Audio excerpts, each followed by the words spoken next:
ನಮಸ್ಕಾರ. ನಾನು ಜ್ಯೋತಿಷಾಚಾರ್ಯ ಶ್ರೀಮತಿ ಸ್ಮೃತಿ ಕುರುಂದ್ವಾಡ್, ಧಾರವಾಡದಿಂದ. ಜ್ಯೋತಿಷಾಸ್ತ್ರದಲ್ಲಿ ಆಧ್ಯಾತ್ಮವು ಒಂದು ಭಾಗ, ಒಂದು ಅಂಗ. ಆಧ್ಯಾತ್ಮ ಅಂದ ಕೂಡಲೇ ನಮಗೆ ನೆನಪಿಗೆ ಬರುವುದು ಜಗದ್ಗುರು ಆದಿಶಂಕರಾಚಾರ್ಯರದು. ಆಧ್ಯಾತ್ಮವೇ ಆದಿಶಂಕರಾಚಾರ್ಯರು ಅಥವಾ ಆದಿಶಂಕರಾಚಾರ್ಯರೇ ಆಧ್ಯಾತ್ಮ ಅಂದರೆ ತಪ್ಪಾಗಲಿಕ್ಕಿಲ್ಲ. ಇವತ್ತು ನಾವು ಆಧ್ಯಾತ್ಮದ ವಿಚಾರದಲ್ಲಿ ಜಗದ್ಗುರು ಶ್ರೀ ಆದಿಶಂಕರಾಚಾರ್ಯರು ರಚಿಸಿದ ಒಂದು ಅದ್ಭುತ ಕೃತಿ, ಅವರ ಮೇರು ಕೃತಿಗಳಲ್ಲಿ ಒಂದಾದ ಕೃತಿ ಸೌಂದರ್ಯ ಲಹರಿ ಬಗ್ಗೆ ತಿಳ್ಕೊಳ್ಳಿಕ್ಕೆ ಪ್ರಾರಂಭ ಮಾಡೋಣ. ಇಂದು ಮೊದಲನೇ ಶ್ಲೋಕವನ್ನು ತಿಳ್ಕೊಳ್ಳೋಣ. ಸೌಂದರ್ಯ ಲಹರಿಯ ಅಧ್ಯಯನ ಮಾಡುವ ಮೊದಲು ಭಗವತ್ಪಾದ ಆದಿಶ್ರೀ ಶಂಕರಾಚಾರ್ಯರ ಬಗ್ಗೆ ಕೆಲವು ವಿಷಯಗಳನ್ನು ತಿಳಿದುಕೊಳ್ಳಲೇಬೇಕು. ಶಂ ಕರೋತಿ ಇತಿ ಶಂಕರಃ. ಶಂ ಅಂದರೆ ಮಂಗಲಮಯ, ಆನಂದ, ಒಳ್ಳೆಯದು ಅಂತ ಅರ್ಥ. ಶಂ ಕರೋತಿ ಇತಿ ಶಂಕರಃ ಅಂದರೆ ಎಲ್ಲರಿಗೂ ಯಾವಾಗಲೂ ಒಳ್ಳೆಯದನ್ನೇ ಮಾಡುವವನು, ಎಲ್ಲರ ಮಂಗಲವನ್ನೇ ಬಯಸುವವನು, ಅವನೇ ಶಂಕರ. ಸಾಕ್ಷಾತ್ ಶಿವನ ಇನ್ನೊಂದು ಹೆಸರೇ ಶಂಕರ. ಭಗವತ್ಪಾದ ಶ್ರೀ ಶಂಕರರು ಸುಮಾರು 1200 ವರ್ಷಗಳ ಹಿಂದೆಯೇ ಈಗಿನ ದಕ್ಷಿಣ ಭಾರತದ ಕೇರಳ ರಾಜ್ಯದ ಕಾಲಟಿ ಗ್ರಾಮದಲ್ಲಿ ಜನಿಸಿದರು. ಅವರ ತಂದೆ ಶಿವಗುರು, ತಾಯಿ ಆರ್ಯಾಂಬ. ಭಗವತ್ಪಾದರು ಬದುಕಿದ್ದು ಕೇವಲ 32 ವರ್ಷಗಳ ಕಾಲ ಮಾತ್ರ. ಅದರಲ್ಲಿ 10-12 ವರ್ಷ ಅವರ ವಿದ್ಯಾಭ್ಯಾಸಕ್ಕೆ ಕಳೆದಾರ ಅಂತಲೇ ತಿಳ್ಕೊಳ್ಳೋಣ. ಅದರ ಕಾರ್ಯಸಾಧನೆಯು ಕೇವಲ 20-22 ವರ್ಷಗಳು ಮಾತ್ರ ಉಳಿದು. 32 ವರ್ಷ ಆಯುಷ್ಯದಲ್ಲಿ ಯಾವುದೇ ಸಾಮಾನ್ಯ ವ್ಯಕ್ತಿಗೆ ಅಸಾಧ್ಯವಾದದ್ದನ್ನು, ಅತ್ಯದ್ಭುತ ಅಸಾಮಾನ್ಯ ಕಾರ್ಯಗಳನ್ನು ಸಾಧಿಸಿದ್ದನ್ನು ನೋಡಿದರೆ ಶ್ರೀ ಆದಿಶಂಕರರನ್ನು ಜ್ಞಾನರೂಪಿಯಾದ ಪರಶಿವ ಸಾಕ್ಷಾತ್ ಶಂಕರನೇ ಆದಿಶಂಕರಾಚಾರ್ಯ ಎನ್ನುವುದರಲ್ಲಿ ಸಂದೇಹವೇ ಇಲ್ಲ. ಆದಿಶಂಕರರು ಸನಾತನ ಧರ್ಮವನ್ನು ಪುನರುಜ್ಜೀವನಗೊಳಿಸಿದರು. ಅದ್ವೈತ ಸಿದ್ಧಾಂತವು ಭದ್ರವಾಗಿ ನೆಲೆಗೊಳ್ಳುವಂತೆ ಮಾಡಿದರು. ವಿಕೃತ ಪೂಜಾ ಪದ್ಧತಿಯನ್ನು ಅಳಿಸಿದರು. ಕ್ರಮಬದ್ಧವಾದ ಷೋಡಶೋಪಚಾರ ಪೂಜಾ ಕ್ರಮವನ್ನು ಜಾರಿಗೆ ತಂದರು. ಅಂಧವಿಶ್ವಾಸ, ನರಬಲಿ, ಮೂಢನಂಬಿಕೆಗಳನ್ನು ನಿರ್ಮೂಲಗೊಳಿಸಿದರು. ಸನಾತನ ಧರ್ಮದ ನಿರಂತರ ಪಾಲನೆ ಪೋಷಣೆಗಾಗಿ ದೇಶದ 4 ದಿಕ್ಕುಗಳಲ್ಲಿ 4 ಆಮ್ನಾಯ ಪೀಠಗಳನ್ನು ಸ್ಥಾಪಿಸಿದರು. 4 ಆಮ್ನಾಯ ಪೀಠಗಳಲ್ಲಿ ಗುರುಗಳನ್ನು ನೇಮಿಸಿದರು. ಆದಿ ಶಂಕರಾಚಾರ್ಯರು ಅನೇಕ ಭಾಷ್ಯ ಸಾಹಿತ್ಯ, ಪ್ರಕರಣ ಸಾಹಿತ್ಯ, ಸ್ತೋತ್ರ ಸಾಹಿತ್ಯ, ಸಾವಿರಾರು ಕೃತಿಗಳನ್ನು ಮೋಕ್ಷ ಸಾಧನೆಯ ದಾರಿದೀಪವನ್ನಾಗಿ ತೋರಿಸಿದರು. ಇಡೀ ಜಗತ್ತಿಗೆ ಅತಿ ಅಮೂಲ್ಯ ಕೊಡುಗೆಯನ್ನು ನೀಡಿದ್ದಾರೆ ಮತ್ತು ಅಂದಿನಿಂದ ಇಂದಿನ ತನಕ ನಡೆಕೊಂಡು ಬಂದಂಥ ಆ ಅವಿಚ್ಛಿನ್ನ ಗುರು ಪರಂಪರೆಯನ್ನು ಭಾಗ್ಯಶಾಲಿಗಳಾದ ನಾವು ಕಾಣಲಿಕತ್ತೇವೆ. ಭಗವತ್ಪಾದರು ರಚಿಸಿದ ಸ್ತೋತ್ರ ಸಾಹಿತ್ಯದಲ್ಲಿ ಖಂಡಕಾವ್ಯಗಳೆನಿಸಿದ ಶಿವಾನಂದ ಲಹರಿ ಮತ್ತು ಸೌಂದರ್ಯ ಲಹರಿ ಅವರ ಮೇರು ಕೃತಿಗಳಾಗಿವೆ. ಶಿವಾನಂದ ಲಹರಿಯಲ್ಲಿ ಶಿವನ ಮಹಿಮೆಯನ್ನು ಹಾಗೂ ಸೌಂದರ್ಯ ಲಹರಿಯೊಳಗ ಜಗದೀಶ್ವರಿ, ತ್ರಿಪುರೇಶ್ವರಿಯ ದಿವ್ಯ ಭವ್ಯ ಸೌಂದರ್ಯವನ್ನು, ಮಹಿಮೆಯನ್ನು, ಸಾಮರ್ಥ್ಯವನ್ನು ಮನಸಾರೆ ಎಲ್ಲರ ಮನದೊಳಗ ಅಚ್ಚಳಿಯದೆ ಉಳಿಯುವಂಥ ಛವಿಯನ್ನು ವರ್ಣಿಸಿದ್ದಾರೆ. ಸೌಂದರ್ಯ ಲಹರಿಯಲ್ಲಿ ಜಗದೀಶ್ವರಿಯ ವರ್ಣನೆ ಮಾಡಬೇಕಾದ್ರೆ ಆಚಾರ್ಯರು ನಮಗೆ ಬ್ರಹ್ಮ, ವಿಷ್ಣು, ಮಹೇಶ್ವರರೂ ಸಹ ಆಕೆಯ ಮಹಿಮೆಯಿಂದಲೇ ಸೃಷ್ಟಿ, ಸ್ಥಿತಿ, ಲಯಗಳನ್ನು ಮಾಡಲು ಸಮರ್ಥರಿದ್ದಾರೆ. ಆಕೆಯೇ ಸರ್ವದಲ್ಲಿಯೂ ಸರ್ವಳು, ಶ್ರೇಷ್ಠಳು. ಆಕೆಯ ಮಹಿಮೆಯಿಂದ ಮಾನವ ಸಾಯುಜ್ಯ ಮುಕ್ತಿಯನ್ನು ಸಾಧಿಸಬಲ್ಲ ಅನ್ನೋ ವಿಷಯವನ್ನು ಬಹಳ ಸುಂದರವಾಗಿ ತಿಳಿಸಿದ್ದಾರೆ. ಈ ಸೌಂದರ್ಯ ಲಹರಿಯ ನಿತ್ಯ ಪಾರಾಯಣದಿಂದ ವಿದ್ಯೆ, ಕನಕ, ಧನ, ರೂಪ, ಆರೋಗ್ಯ, ಯಶ ಮೊದಲಾದ ಸಂಪದ್ಭೋಗಗಳು ಸಿದ್ಧಿಸುತ್ತವೆ. ಸರ್ವರಿಗೂ ಬಯಸಿದ ಫಲಗಳನ್ನು ನೀಡುವ ಸಾಮರ್ಥ್ಯವನ್ನು, ಅಪಾರ ಮಹಿಮೆಯನ್ನು ಈ ಪವಿತ್ರವಾದ ಸೌಂದರ್ಯ ಲಹರಿ ಗ್ರಂಥ ಹೊಂದಿದೆ. ಈ ಗ್ರಂಥದಲ್ಲಿ ಒಟ್ಟು 100 ಶ್ಲೋಕಗಳಿವೆ. 1ರಿಂದ 41 ಶ್ಲೋಕಗಳನ್ನು ಆನಂದಲಹರಿ ಅಂತಲೂ ಮತ್ತು ನಂತರದ 42ರಿಂದ 100 ಶ್ಲೋಕಗಳ ಭಾಗವನ್ನು ಸೌಂದರ್ಯ ಲಹರಿ ಅಂತಲೂ ಅನ್ನಿಸಿದೆ. ಮೊದಲು ಪಾದದಿಂದ ಕಿರೀಟದವರೆಗಿನ ವರ್ಣನೆ, ನಂತರದ ಭಾಗದಲ್ಲಿ ಕಿರೀಟದಿಂದ ಪಾದದವರೆಗೆ ವರ್ಣನೆ ಇದೆ. ಅದು ಯಾಕೆ ಅನ್ನೋದನ್ನು ನಾವು ಸಂಕ್ಷಿಪ್ತದಲ್ಲಿ ನೋಡೋಣ. ಆಚಾರ್ಯರು ಮೋಕ್ಷ ಸಾಧನೆ ಹಾದಿಯೊಳಗೆ ಹೋಗ್ಬೇಕಾರೆ ಒಂದ್ಸಲ ಕೈಲಾಸಕ್ಕೆ ಶಿವಶಕ್ತಿಯರ ದರ್ಶನಕ್ಕೆ ಅಂಥೇಳಿ ಹೋಗ್ತಾರೆ. ಶಿವಶಕ್ತಿಯರ ದರ್ಶನ ಮಾಡ್ತಾರೆ. ಆನಂದ ಭಾಷ್ಪದೊಂದಿಗೆ ಅವರ ಮುಂದೆ ಕೂಡ್ತಾರೆ. ಶಿವ ಪ್ರಸನ್ನನಾಗ್ತಾನೆ. ಒಂದು ಗ್ರಂಥವನ್ನು ಮತ್ತು 5 ಸ್ಫಟಿಕ ಲಿಂಗಗಳನ್ನು ಕೊಡ್ತಾರೆ. ಇವನ್ನು ಭೂಲೋಕದೊಳಗೆ ಸ್ಥಾಪನಾ ಮಾಡು ಅಂತ ಹೇಳಿದಾಗ ಆಚಾರ್ಯರು ಕಂಚಿ ಕಾಮಕೋಟಿಯೊಳಗೆ ಯೋಗಲಿಂಗಂ ಚಂದ್ರಮೌಳೇಶ್ವರ ಅಂತಲೂ, ಕೇದಾರನಾಥದಲ್ಲಿ ಮುಕ್ತಿಲಿಂಗಂ ಅಂತಲೂ, ನೇಪಾಳದಲ್ಲಿ ವರಲಿಂಗಂ ಅಂಥೇಳಿ, ಶೃಂಗೇರಿಯಲ್ಲಿ ಭೋಗಲಿಂಗಂ ಅಂತ, ಚಿದಂಬರಂದಲ್ಲಿ ಮೋಕ್ಷಲಿಂಗಂ ಅಂತಲೂ ಹೀಗೆ 5 ಸ್ಫಟಿಕಲಿಂಗಗಳನ್ನು 5 ಸ್ಥಳದೊಳಗೆ ಸ್ಥಾಪನಾ ಮಾಡ್ತಾರೆ. ಮತ್ತು ಶಿವಶಕ್ತಿಯರಿಂದ ಪ್ರಾಪ್ತವಾದಂಥ ಗ್ರಂಥದೊಳಗೆ ಏನದಪ್ಪ ಅಂದ್ರೆ ಸಾಕ್ಷಾತ್ ಶಿವನೇ ದೇವಿಯ ಆ ಸರ್ವೇಶ್ವರಿಯ ವರ್ಣನೆಯನ್ನು ಪಾದದಿಂದ ಕಿರೀಟದವರೆಗೆ ಮಾಡಿರ್ತಾನೆ. ಅದನ್ನು ಇಡೀ ಜಗತ್ತಿಗೆ ಜಗದೀಶ್ವರಿಯ ಮಹಿಮೆಯನ್ನು, ಸಾಮರ್ಥ್ಯವನ್ನು, ವರ್ಣನೆಯನ್ನು ಕೊಂಡಾಡಿ ಇಡೀ ಜಗತ್ತಿಗೆ ತಿಳಿಸಿ ಪ್ರಚಾರ ಮಾಡಲಿಕ್ಕೆ ಹೇಳ್ತಾನೆ. ಶಂಕರರು ಆ ಪವಿತ್ರ ಗ್ರಂಥವನ್ನು ತೆಗೆದುಕೊಂಡು ಕೈಲಾಸದಿಂದ ಇಳಿದು ಬರ್ತಿರ್ತಾರೆ. ಹಾದ್ಯಾಗ ನಂದಿ ಭೇಟಿ ಆಗ್ತಾನೆ. ಶಂಕರರ ಕೈಯಾಗ ತನ್ನ ಸ್ವಾಮಿಯ ಗ್ರಂಥ ನೋಡ್ತಾನೆ. ಸಿಕ್ಕಾಪಟ್ಟೆ ಸಿಟ್ಟು ಬರ್ತದೆ. ನೀನು ಯಾರು? ಇದು ನನ್ನ ಸ್ವಾಮಿಯ ಗ್ರಂಥ, ಇದನ್ಯಾಕೆ ನೀ ತಗೊಂಡು ಹೊಂಟಿದಿ? ಇಲ್ಲೇ ಅಂಥೇಳಿ ಕಸ್ಕೊಳ್ಳಿಕ್ಕೆ ಹೋಗ್ತಾನೆ. ಈ ಕಡೆ ನಂದಿ ಆ ಗ್ರಂಥ ಹಿಡಿದು ಜಗತಾನೆ. ಆ ಕಡೆ ಶಂಕರರು ಸಾಕ್ಷಾತ್ ಪರಮೇಶ್ವರನೇ ನನಗೆ ಈ ಗ್ರಂಥ ನನ್ನ ಕೈಯಾಗ ಕೊಟ್ಟಾರ, ನಾನೇನು ಕೊಡೋದಿಲ್ಲ ಅಂಥೇಳಿ ಅವರು ಅತ್ಲ ಕಡೆ ಜಗ್ತಾರೆ. ಈ ಕಡೆ ನಂದಿಗೆ ಜಗ್ತಾನ, ಆ ಕಡೆ ಶಂಕರರು ಜಗ್ತಾರೆ. ಹಿಂಗೆ ಇಬ್ಬರು ಜಗ್ಗಾಟದೊಳಗೆ ಆ ಗ್ರಂಥ 2 ಭಾಗ ಆಗಿ ಹೋಗ್ತದೆ. ಒಂದು ಭಾಗ ತನ್ನ ಕೈಯಾಗ ಬಂದಿದ್ದನ್ನು ತಗೊಂಡು ನಂದಿ ಓಡಿ ಶಿವನ ಕಡೆ ಓಡಿ ಹೋಗ್ತಾನೆ. ಅವನ ಹಿಂದೆ ಶಂಕರರು ಓಡಿ ಹೋಗ್ತಾರೆ. ಇಬ್ಬರು ಹೋಗ್ತಾರೆ. ಶಿವಪಾರ್ವತಿ ಎಲ್ಲ ನೋಡ್ತಾ ಇರ್ತಾರೆ. ಶಿವಶಕ್ತಿಯರ ಮುಂದೆ ಎಲ್ಲ ಸುದ್ದಿ ಹೇಳ್ತಾರೆ ಇಬ್ಬರು. ಆ ಎಲ್ಲ ಸುದ್ದಿ ಕೇಳಿದ ಮೇಲೆ ಶಿವ ಶಂಕರರಿಗೆ ಏನು ಹೇಳ್ತಾನ ಅಂತಂದ್ರೆ, ನಿಮ್ಮ ಕೈಯಾಗ ಇರೋದು 1ರಿಂದ 41 ಶ್ಲೋಕಗಳು 1ನೇ ಭಾಗ ಅಂತ ತಿಳ್ಕೊರಿ. ಅದನ್ನು ನಾ ಬರ್ದೇನಿ. ಅದಕ್ಕೆ ಉಳಿದದ್ದು 42ರಿಂದ 100 ಶ್ಲೋಕಗಳೇನವ ಅವನ್ನ ಹೆಂಗೂ ನೀವು ಈ ತ್ರಿಪುರ ಸುಂದರಿ ಮಹಾತಾಯಿಯನ್ನು ನೋಡಿಬಿಟ್ಟಿರಿ. ಈ ಜಗದೀಶ್ವರಿಯನ್ನು ನಿಮ್ಮ ಸಾಕ್ಷಾತ್ ಎದುರಿಗೆ ಕಂಡೀರಿ. ಆ ತ್ರಿಪುರ ಸುಂದರಿಯ ವರ್ಣನೆಯನ್ನು ನೀವು 42ರಿಂದ 100ರೊಳಗೆ ಕಿರೀಟದಿಂದ ಪಾದದ ತನಕ ವರ್ಣನೆ ಮಾಡು ಅಂತ ಆದೇಶ ಕೊಟ್ಟು ಬಿಡ್ತಾನೆ.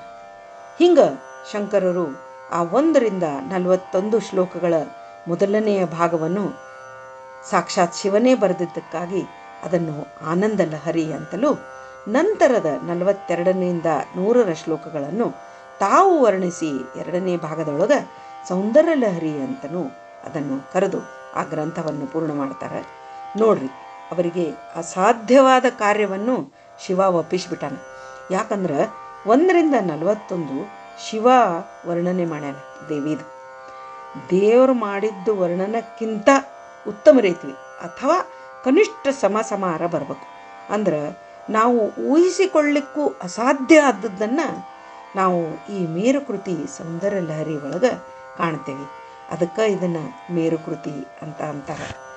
ಇದರೊಳಗೆ ನಾವು ದೇವಿಯ ಸಾಮರ್ಥ್ಯ ಅಷ್ಟೇ ಅಲ್ಲ, ಯಾವ ಶ್ಲೋಕವನ್ನು ಎಷ್ಟು ಸಲ ಜಪ ಮಾಡಿದ್ರೆ ಏನು ಫಲಗಳನ್ನು ನಾವು ಕಾಣ್ತೇವೆ, ಆನಂದಿಸ್ತೇವೆ, ಪಡ್ಕೋತೇವೆ ಅನ್ನೋದ್ರ ಬಗ್ಗೆನೂ ಇದರೊಳಗದ. ಇದರೊಳಗೆ ಪ್ರತಿಯೊಂದು ಶ್ಲೋಕದ ಜಪ ಸಂಖ್ಯೆ ಮತ್ತು ಆ ಜಪ ಮಾಡಿದ ಮೇಲೆ ಏನು ನೈವೇದ್ಯವನ್ನು ಆ ದೇವಿಗೆ ನಾವು ಅರ್ಪಿಸಬೇಕು, ಏನು ಫಲಗಳನ್ನು ನಾವು ಪಡಿಬಹುದು, ಅದರ ಜೊತೆಗೆ ಸಮಸ್ತ ಸಮಸ್ಯೆಗಳಿಗೆ ಯಾವ ಸಮಸ್ಯೆಗಳಿಗೆ ಯಾವ ಶ್ಲೋಕಗಳಿಂದ ಯಾವ ಥರ ಪರಿಹಾರವನ್ನು ನಾವು ಕಾಣ್ಬೋದು ಅಂತ ನಾವು ಇದರೊಳಗೆ ತಿಳ್ಕೊತೀವಿ. ಸೌಂದರ್ಯ ಲಹರಿ ಹೆಸರಿನಲ್ಲೇ ಅರ್ಥ ಅದ. ಜಗದೀಶ್ವರಿ ಸರ್ವೇಶ್ವರಿ ಆ ಮಹಾ ತಾಯಿ ತ್ರಿಪುರ ಸುಂದರಿಯ ವರ್ಣನಾತೀತವಾದ ಅಪ್ರತಿಮ ಸೌಂದರ್ಯದ ವರ್ಣನೆ ಅಲೆ ಅಲೆಯಾಗಿ ತೆರೆತೆರೆಯಾಗಿ ಲಹರಿಯಲ್ಲಿ ಮೂಡಿಬಂದಂಥ ಪವಿತ್ರವಾದ ಮೇರು ಗ್ರಂಥ ಈ ಸೌಂದರ್ಯ ಲಹರಿ. ಭಗವತ್ಪಾದರು ಸೌಂದರ್ಯ ಲಹರಿ ಮೇರುಕೃತಿಯನ್ನು ಶಿಖರಣಿ ಎಂಬ ಛಂದಸ್ಸಿನಲ್ಲಿ ಶಿಖರಣಿ ಶೈಲಿಯಲ್ಲಿ ರಚಿಸಿದ್ದಾರೆ. ಅಂದರೆ ಪ್ರತಿಯೊಂದು ಶ್ಲೋಕದಲ್ಲಿಯೂ 4 ಸಾಲುಗಳು, ಪ್ರತಿಯೊಂದು ಸಾಲಿನಲ್ಲಿ 17 ಅಕ್ಷರಗಳು, ಪ್ರತಿ ಸಾಲನ್ನು 2 ಭಾಗದಲ್ಲಿ ವಿಭಜಿಸಿ ಮೊದಲನೆಯ ಭಾಗದಲ್ಲಿ 6 ಅಕ್ಷರಗಳು ಬರುವಂಗ, ನಂತರದ ಭಾಗದಲ್ಲಿ 11 ಅಕ್ಷರಗಳು ಬರುವಂಗ 100 ಶ್ಲೋಕಗಳನ್ನು ಅದ್ಭುತ ರೀತಿಯಲ್ಲಿ ರಚನೆ ಮಾಡಿದ್ದಾರೆ. ಅದಕ್ಕೆ ಇದನ್ನು ಮೇರುಕೃತಿ ಅಂತ ಅಂತಾರೆ. ಬರ್ರಿ ಇನ್ನು ತಡ ಮಾಡದ ನಾವು ಸೌಂದರ್ಯ ಲಹರಿಯ ಮೊದಲನೆಯ ಶ್ಲೋಕವನ್ನು ಶುರು ಮಾಡೋಣ. ಮೊದಲು ನಮನ ಶ್ಲೋಕ, ಆಮೇಲೆ ಧ್ಯಾನ ಶ್ಲೋಕ, ನಂತರ ಸೌಂದರ್ಯ ಲಹರಿಯ ಮೊದಲನೆಯ ಶ್ಲೋಕ. ಹಾಡಿದವರು ಶ್ರೀಮತಿ ಸುರೇಖಾ ಮುಳುಗುಂದ. ಸೌಂದರ್ಯ ಲಹರಿ ಕರ್ತ್ರೇ ಸರ್ವಮಂಗಲದಾಯಿನೇ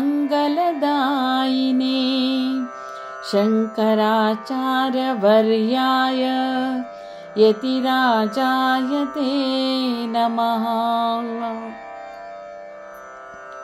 ಲೌಹಿತ್ಯ ನಿರ್ಜಿತ ಜಪಾ ಕುಸುಮಾನುರಾಗಾಂ ಪಾಶಾಂಕುಶೋ ಧನುರಿಷು ನಪಿ ಧಾರಯಂತಿ ತಾಮ್ರೇಕ್ಷಣಾಂ ಅರುಣಮಾಲ್ಯ ವಿಶೇಷಭೂಷಾಂ ತಾಂಬೂಲಪೂರಿತಮುಖೀಂ ತ್ರಿಪುರಾಂ ನಮಾಮಿ.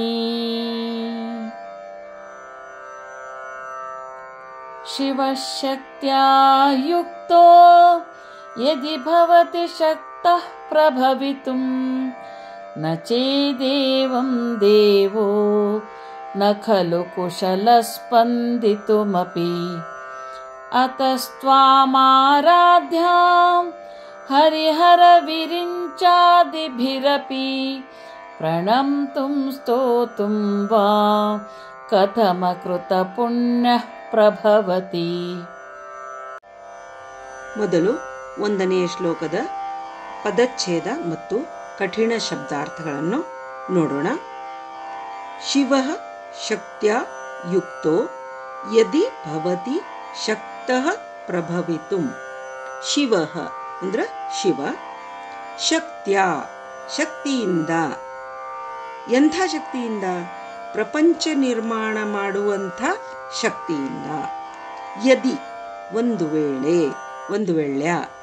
ಯುಕ್ತೋ ಯುಕ್ತಃ ಅಂದ್ರೆ ಕೂಡಿದವನು, ಭವತಿ ಶಕ್ತಃ ಅಥವಾ ಶಕ್ತಃ ಭವತಿ ಅಂದ್ರೆ ಸಮರ್ಥನಾಗುತ್ತಾನೆ, ಪ್ರಭವಿತುಂ ಪ್ರಪಂಚವನ್ನು ಸೃಷ್ಟಿಸಲು. 2ನೇ ಸಾಲು, ನಚೇತೇವಂ ದೇವೋ ನ ಖಲು ಕುಶಲಃ ಸ್ಪಂದಿತುಮಪಿ. ನಚೇದೇವಂ ನ ಚೇತ್ ಏವಂ ನಚೇದೇವಂ ಹಾಗಿರದಿದ್ದರೆ ಅಂದ್ರೆ ಹೆಂಗ? ಶಕ್ತಿಯೊಂದಿಗೆ ಕೂಡಿರದಿದ್ದರೆ. ನ ಖಲು ಕುಶಲಃ, ಖಲು ಅಂದ್ರೆ ನಿಜವಾಗಿಯೂ, ಖರೇನ. ನ ಕುಶಲಃ ಸಮರ್ಥ ಆಗಲಾರನು, ಸಮರ್ಥ ಆಗೋದಿಲ್ಲ. ಯಾರು? ದೇವಃ ಶಿವನು. ನಚೇತ್ ಏವಂ ದೇವಃ ನಚೇದೇವಂ ದೇವೋ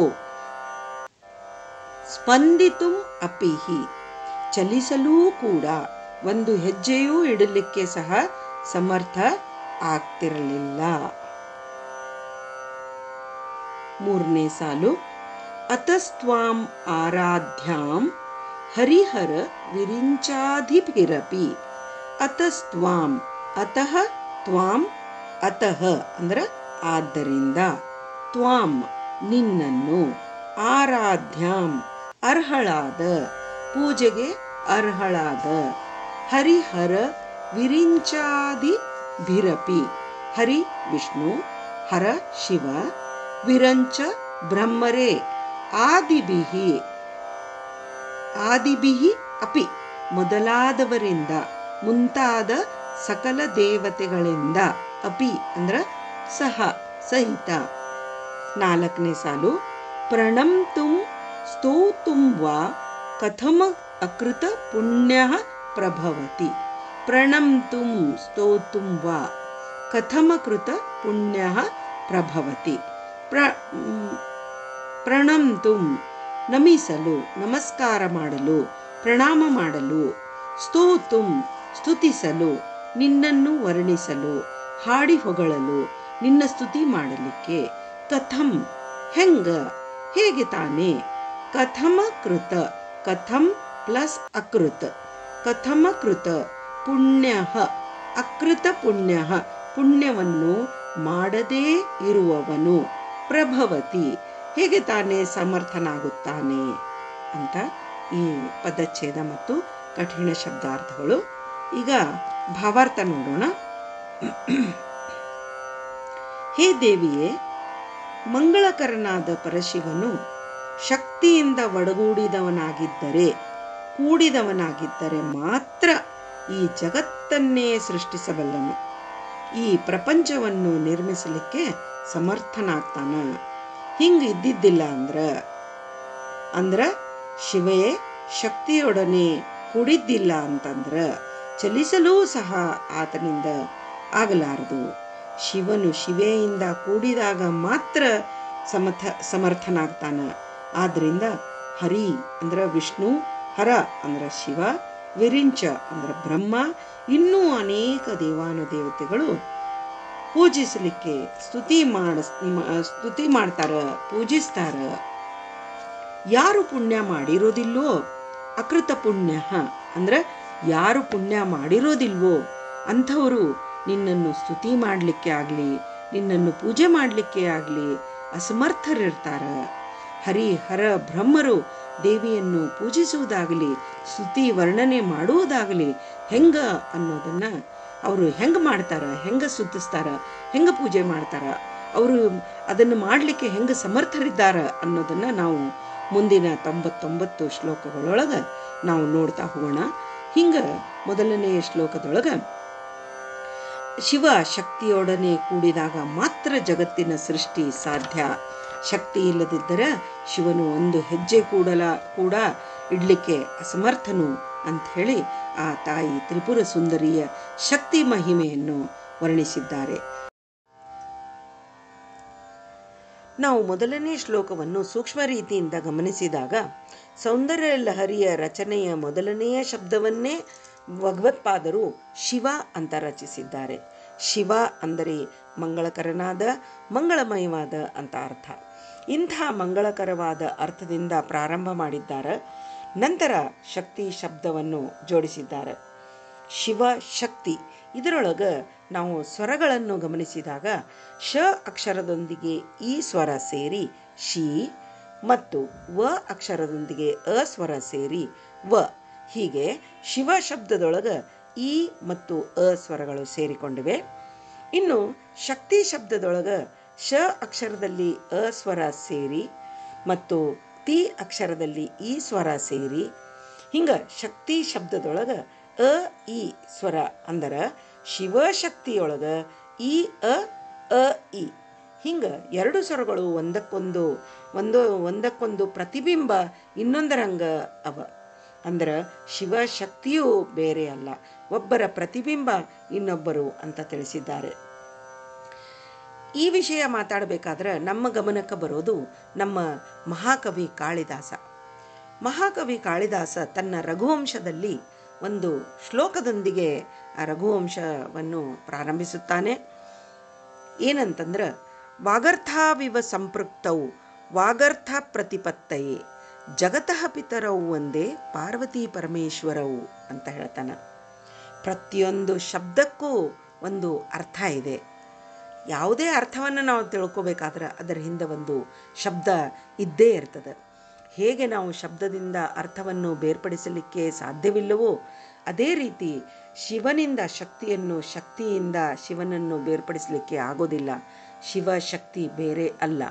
ಹಾಗೂ ಶಬ್ದಾರ್ಥಗಳ ಜ್ಞಾನವನ್ನು ನಮಗೆ ಕೊಟ್ಟಂಥ, ಇಡೀ ಲೋಕಕ್ಕೆ, ಇಡೀ ಜಗತ್ತಿಗೆ ಮಾತಾಪಿತರು ಅನಿಸಿಕೊಂಡಂಥ ಪಾರ್ವತಿ ಪರಮೇಶ್ವರಿಗೆ ನಾನು ನಮಸ್ಕರಿಸ್ತೇನೆ ಅಂಥೇಳಿ ರಘುವಂಶದಲ್ಲಿ ಮಹಾಕವಿ ಕಾಳಿದಾಸ ಹೇಳಿದ್ದಾನೆ.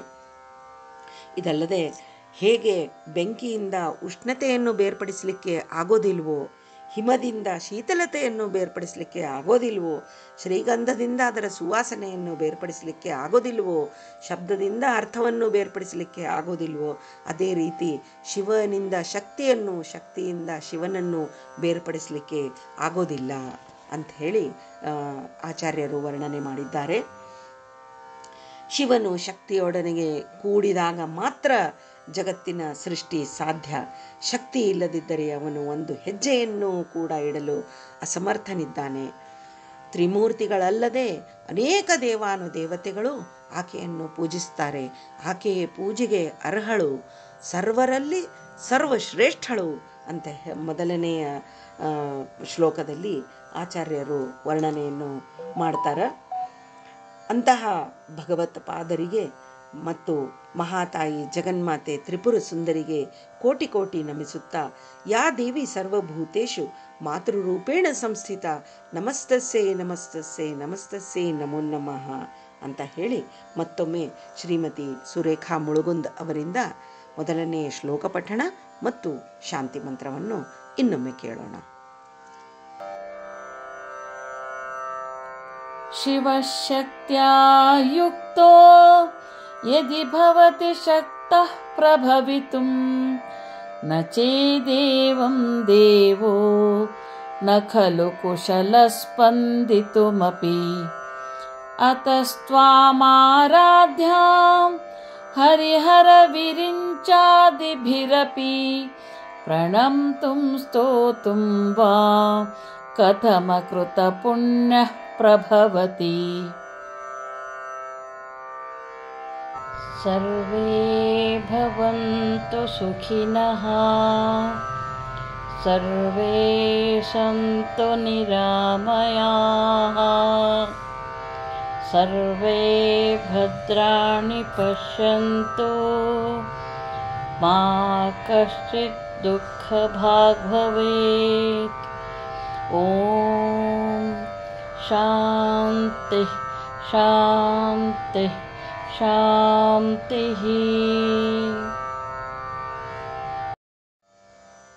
ಮೊದಲನೆಯ ಶ್ಲೋಕವನ್ನು ಸತತವಾಗಿ 12 ದಿನಗಳ ಕಾಲ ಪ್ರತಿದಿನ 1000 ಸಲ ಜಪ ಮಾಡಿ, ತ್ರಿಮಧುರ ಅಂದ್ರೆ ತೆಂಗಿನಕಾಯಿ ಮತ್ತು ಬಾಳೆಹಣ್ಣು ಮತ್ತು ಅದರೊಳಗೆ ಬೆಲ್ಲದ ರಸಾಯನ ಮಾಡಿ ದೇವಿಗೆ ನೈವೇದ್ಯ ಕೊಡಬೇಕು. ಆಕೆಗೆ ಕೆಂಪು ಹೂವು ತುಂಬ ಪ್ರೀತಿ, ಹಾಗಾಗಿ ಕೆಂಪು ಹೂವನ್ನು ಆಕೆಗೆ ಅರ್ಪಿಸಬೇಕು. ಇದರಿಂದ ಸಕಲ ಕಾರ್ಯಸಿದ್ಧಿ, ಎಲ್ಲದರಲ್ಲೂ ಜಯ ಯಶಸ್ಸು ದೊರೀತದೆ. ಸೌಂದರ್ಯ ಲಹರಿಯ ಪ್ರತಿಯೊಂದು ಶ್ಲೋಕನೂ ವಿಶೇಷ ಅದ. ಅದನ್ನು ಮುಂದಿನ ದಿನಗಳಲ್ಲಿ ನಾವು ಒಂದೊಂದಾಗಿ ನೋಡ್ತಾ ಹೋಗೋಣ ಅಂತ ಎಲ್ಲರೂ ಇದರ ಸದುಪಯೋಗವನ್ನು ಮಾಡಿಕೊಳ್ಬೇಕು. ಇಂದಿನ ಮೊದಲನೆಯ ಶ್ಲೋಕ ನಿಮಗೆಲ್ಲರಿಗೂ ಪಸಂದಾಗ್ಯದ ಅಂತ ಭಾವಿಸ್ತೇನೆ. ಎಲ್ಲರೂ ಲೈಕ್ ಮಾಡಿರಿ, ಸಬ್ಸ್ಕ್ರೈಬ್ ಮಾಡಿರಿ, ಶೇರ್ ಮಾಡಿರಿ, ಬೆಲ್ ಐಕಾನ್ ಒತ್ತಿರಿ, ಕಮೆಂಟ್ ಮಾಡೋದನ್ನು ಮರಿಬೇಡ್ರಿ. ಎರಡನೆಯ ಶ್ಲೋಕದ ಜೊತೆಗೆ ಮತ್ತೆ ಭೇಟಿಯಾಗೋಣ. ನಮಸ್ಕಾರ.